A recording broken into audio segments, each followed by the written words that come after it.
what would you say, and you answered it, what would you say about a person that says something like that, and that's who the outgoing president of the United States is? Yeah, I'd say he's a psychopath, and, he makes Duterte look like a Boy Scout. Well, again, look at his track record. 33,000 troops surge in Afghanistan after winning the Nobel Peace of Crap Prize, the slaughter of over 40,000 in Libya. How about Syria? Assad has to go. Oh, yes, supporting those moderate rebels that we've never seen one picture of that have killed over 400,000 Syrians, created a refugee crisis of over 5 million leaving, and another several million displaced. Oh, a wonderful man. Of course, that's why it's the Nobel Peace of Crap Prize. Gerald, were you aware that Washington Post and Prop or not named True News as a Russian fake news site? I know. Dr. Paul Craig Roberts is a fake news site. King World News is a fake news site. Yeah. How about ABC, NBC, CBS? Oh, let me tell you about a fake news site and people promoting fake news, because now they're going to have the media as Facebook and Google or the social media now patrol for fake news. Eric Schmidt, the head of Google, the guy that was working with the Clinton campaign. By the way, that not only did Trump beat Obama, he beat Silicon Valley, the Zuckerbergs, the Schmidts. He beat Wall Street, the Spielbergs, the Katzenbergs, the Clooneys, the De Niros. He beat the rappers, Jay-Z. He beat Beyonce. All those people. He beat the major media. They all lost, and this is their reprisal, coming out with the "Let's hate the Russians" and fake news. Now I'm going to tell you a fake news story that you may remember. It was fake news disseminated, or I should say defended by Google, when someone took out a Gerald Celente blog spot on YouTube. And they had 27 million hits on that site and making revenues using my name and putting out things that I never said, and I'm getting hate mail continually. Who was behind it? They don't know the person. It was either up in Canada or Ukraine. And I hired attorneys to contact Google to take it down, and they refused to do it. Eric Schmidt, that's right, the head of Google. All of these people that profess that we have to get rid of fake news, they refuse to take down a site, Gerald Celente blog spot, disseminating fake news, disgusting news about me using my name, my picture, and my information, but also putting what they wanted in there, discrediting my reputation. It cost me $130,000 to hire a major law firm in New York City to bring in their chief counsel, another slimy little boy, trying to play First Amendment rights as they're discrediting me. It went to the 2nd District Federal Court in New York City. It's a federal case. The federal case that Google defended fake news defaming me and refused to take it down. I had to take them to court. These are the little liars, the little Zuckerbergs, the Schmidt, or maybe I'm spelling Schmidt wrong. Maybe it's S-H-I and then the rest. These are the hypocrites out there. The ABCs, the CBS, the NBCs. These are the people that are destroying our nation. Look what they did following the election of Trump, coming out with all this baloney about the Electoral College, putting out all these ads, taking out all this propaganda. These are the people that are destroying this nation. It's the propagandists. It's the George Goebbels School of Journalism, the major media.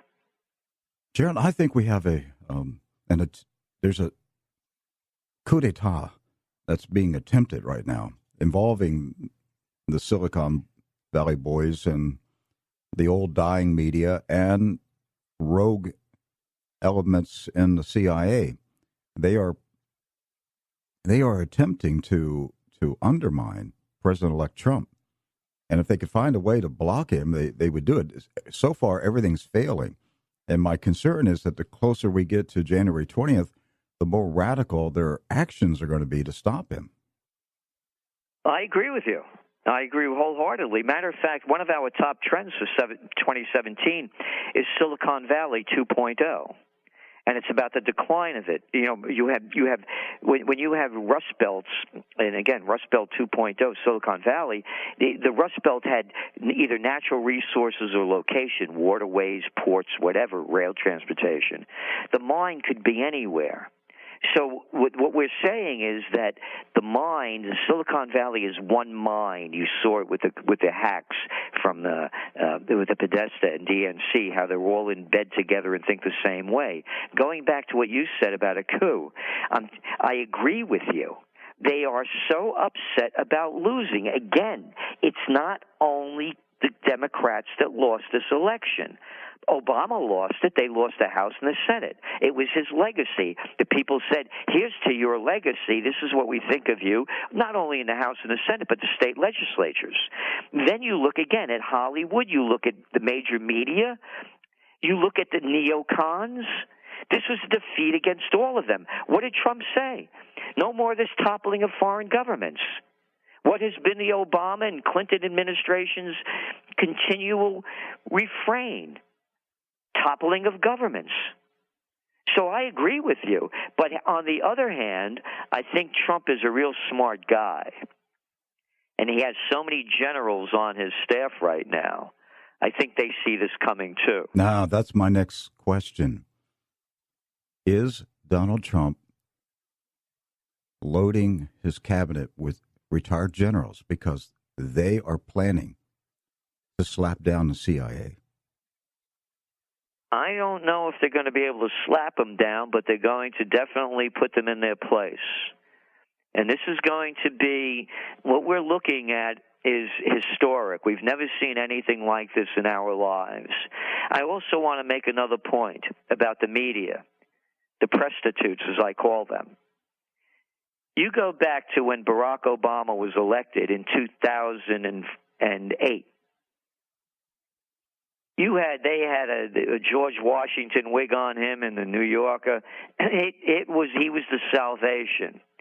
The day after Trump was elected, the main front page story in the USA Today was president to go into office with 74 lawsuits following him.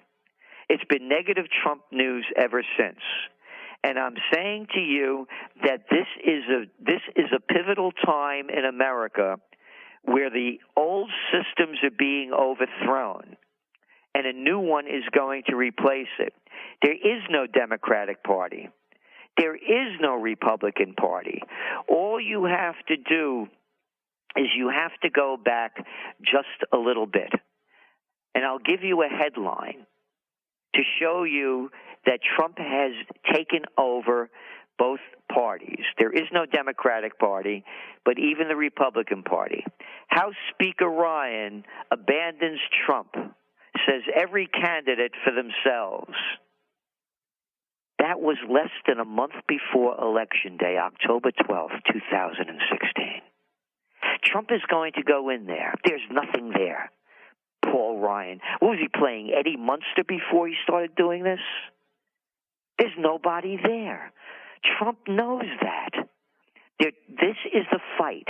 It's a fight against what the establishment used to be that no longer is, and a new, and again, we'll see if it's for better or for worse, a new system taking over. Okay, ladies and gentlemen, to the young and to the wise, what Mr. Celente just said is very poignant, perhaps even prophetic on some level. Stay tuned until the end for a later part of this interview with Gerald Celente, published on the public domain via YouTube by True News on December 20th, 2016. True News is TRUNEWS. But I want to make a few points here that I feel are potentially of great importance. Mr. Celente just spoke of a new system coming into being under Trump, but that it remains to be seen whether it will be good or bad. Mr. Celente believes it to be good, he later revealed in that interview. And the interviewer also expressed that for many years he hasn't felt so positive about the future prospects of America. I too was very thankful that the regime Hillary Clinton is connected to had been dealt a significant blow on election day, and that for all intents and purposes it appeared their deceit and propaganda would wane, if at least for a time. However, and this is a very big however, we must not lose sight of what some prophets have been saying. Yea, indeed, even a young Jewish boy named Natan, who was reported to have died and been revived back to life. I believe this was maybe a year ago. I think it was sometime mid to late 2015. Let me add here that I'm inclined to believe that after all that has happened with Donald Trump, it is most likely that he will take office and Obama will leave office. However, there have been many who have declared that Obama will not leave office.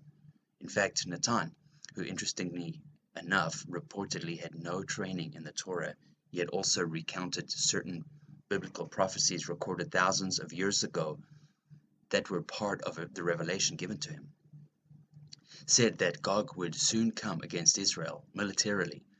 So what I'm saying is that vision or whatever happened with Natan, I believe he said he was taken or was in heaven for a time. I'm not saying he's right or wrong. It's when you see the rabbis who are interviewing him, and there's several, they don't appear to, nobody appears to question, and I assume they probably knew him and or his parents, or were, part of the community that he lives in.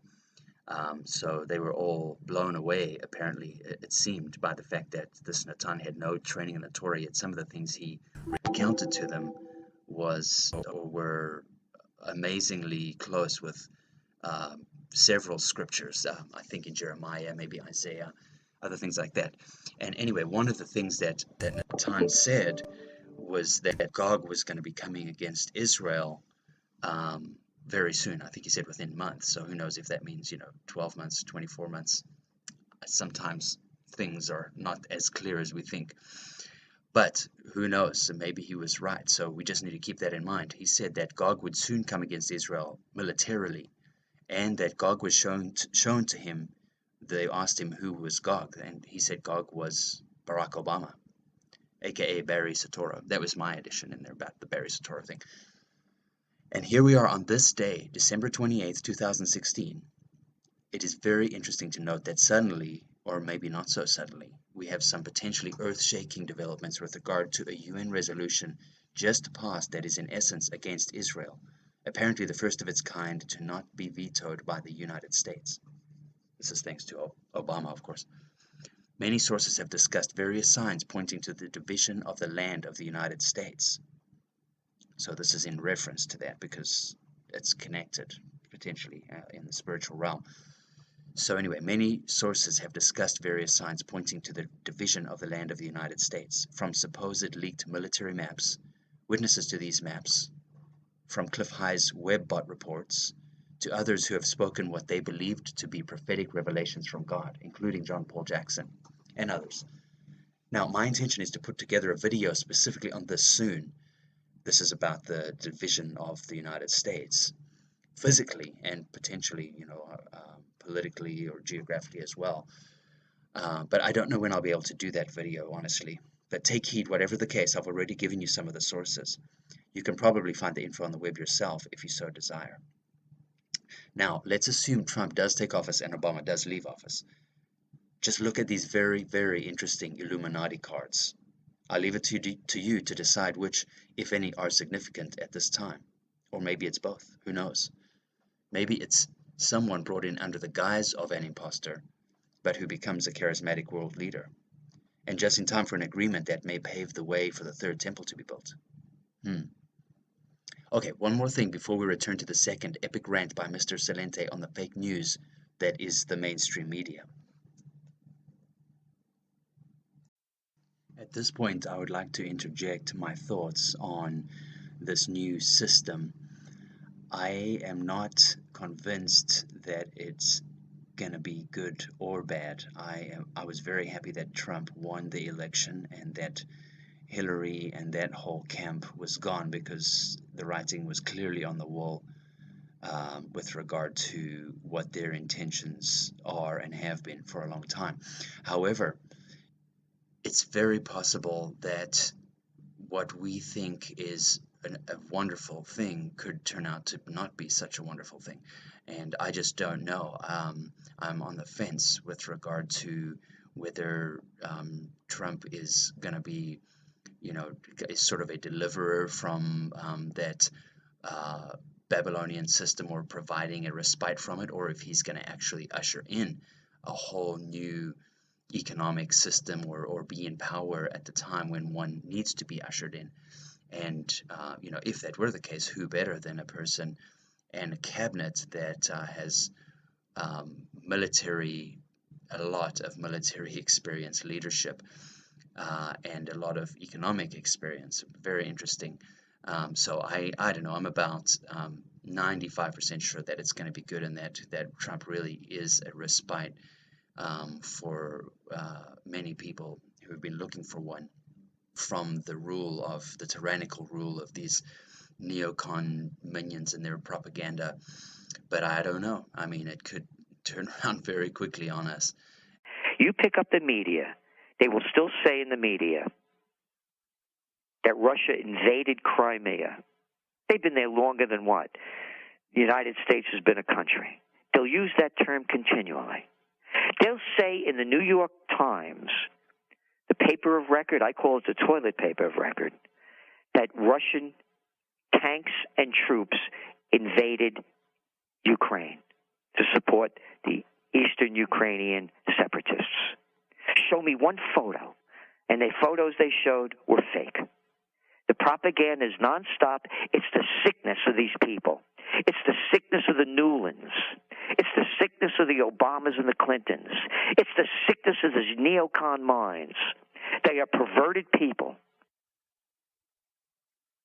They're doing the same propaganda regarding Aleppo, that the Russians are there slaughtering the Syrian civilians, when it's ISIS supported by the Obama administration that's doing the slaughtering, and the Russians are there liberating Aleppo. You know, the Western media refers to the fall of Aleppo. What they're talking about is Aleppo falling to the Russians, not falling to ISIS. Aleppo fell 2 or 3 years ago when ISIS took over the city. Aleppo is being liberated. Let's go back to the Libyan War. These are the people the Obama administration, France, and England supported to overthrow Gaddafi. That's who they are. That's who they supported. And the other thing you mentioned about Aleppo, doesn't Syria have a government? Didn't the people vote? And didn't the international observers show that it was a legitimate vote and Assad won? What right does anybody have to say they're traitors to America when they say that Assad has to go? Our founding fathers never warranted that we overthrow foreign governments. No foreign entanglements was Washington's farewell address. And wasn't Russia invited there by the government in power, where the United States is a foreign power that invaded? And go back to the liar-in-chief, the con-mander Obama. Anybody could Google it up. We won't put troops on the ground in Syria or back in Iraq. And there they are, folks. Oh, that's the other thing, Rick. I'm so glad that Obama's going. Don't have to hear him talk down to us anymore when he calls me folks. Folks, folks, folks. Don't have to hear that anymore. So look at the hypocrisy. The facts are there. We have troops on the ground. He said they wouldn't be there. We are invading a foreign country without declaring war against them, against the Constitution. But hey, for a man that says, quote, I'm really good at killing people, I guess that's just another day in the life of the White House. Gerald, why is Saudi Arabia our ally and Russia is our enemy? Because money. And again, the Saudis with the Wahhabi, these are you want to talk about radical Islam. How many people have they beheaded this year?